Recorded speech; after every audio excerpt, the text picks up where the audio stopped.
Se trata de una teoría que afirma que la NASA confirmó hace ya más de 40 años que partes específicas de la Biblia fueron completamente reales, y el relato dice lo siguiente.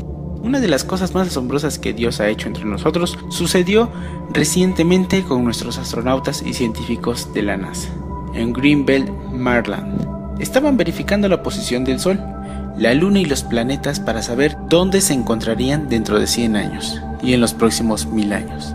Es indispensable saber esto para poder enviar satélites al espacio y evitar que choquen con alguno una vez que hayan entrado en órbita. Se debe proyectar la órbita en términos de la vida del satélite y saber la posición de los planetas para que no destruyan los satélites. Se hizo que la computadora corriera a través de los siglos y de repente se detuvo. La computadora empezó a dar una señal roja en alerta indicando que había encontrado algún error en la información con la que había sido alimentada o con los resultados a ser comparados con las normas establecidas. Decidieron entonces llamar a la oficina de mantenimiento para revisarla. Los técnicos encontraron que la computadora estaba en perfectas condiciones. El director de operaciones de IBM preguntó cuál era el problema.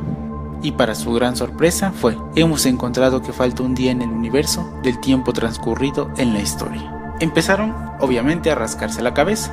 Había una respuesta. Dentro del equipo había un cristiano que dijo: una vez escuché un pasaje bíblico en la iglesia que el sol se detuvo. Ellos no lo creyeron, pero como no tenían ninguna respuesta le dijeron: muéstranos. Él entonces tomó su Biblia y leyó en el libro de Josué algo bastante ridículo para alguien con sentido común. En este pasaje Dios le decía a Josué: no tengas miedo porque los he entregado en tus manos, ninguno de ellos te podrá resistir. Josué estaba preocupado porque el enemigo los habría rodeado y si oscureciera el enemigo podría derrotarlos. Entonces Josué pidió al Señor que detuviera el sol y así sucedió. Y en la Biblia dice: y el sol se detuvo y la luna se paró.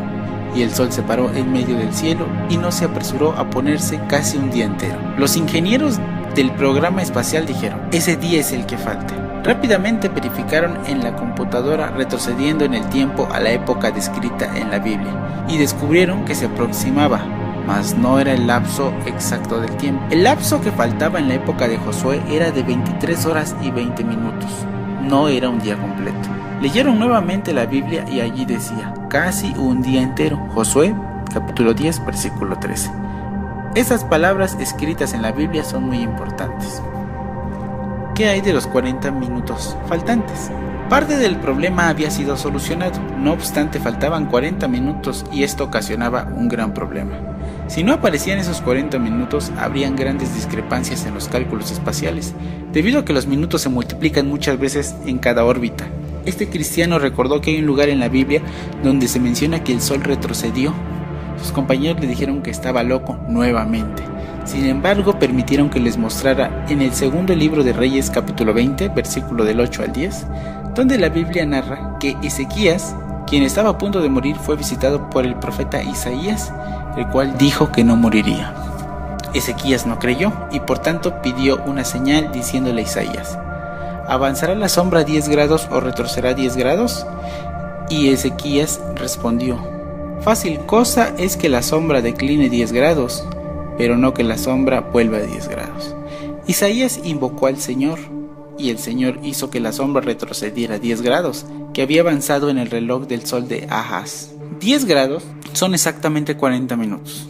23 horas y 20 minutos en el libro de Josué, más 40 minutos en la segunda de Reyes, completarían las 24 horas que los hombres del programa espacial tuvieron que añadir a la historia como el día que faltaba en el universo.